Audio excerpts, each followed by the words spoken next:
We have to think about voting tactically.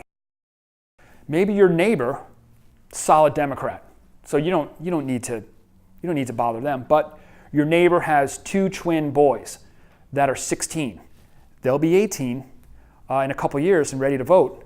If those 2 twin boys who live next door to you, if they're going to the University of Rhode Island does not need their vote. They can vote absentee back here at home, right? Make sure they get their absentee ballot, and knowing college kids, making sure they fill it out, have their parents lean on them a little bit. There are some votes right there.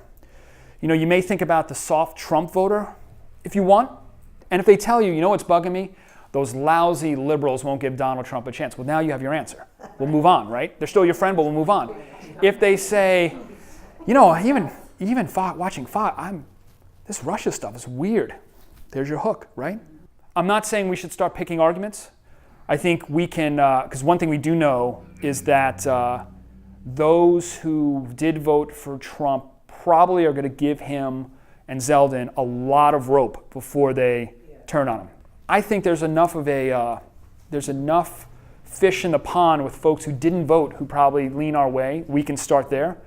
But I'm not going to stop anyone from maybe that trade union guy that voted to make America great again, and you're thinking, well, what's going on with your pension, your ability to have your pension fully funded, right?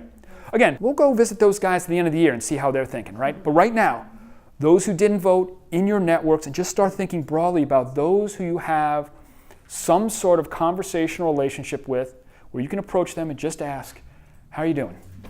Again, it's just basic, you're being friendly human beings, so you don't need me to tell you how to do that, just you being you, and being friendly human beings and listening, right? The less you talk, the more persuasive you are, right? And we're going to make sure we're reaching every voter we can to build this lasting political infrastructure.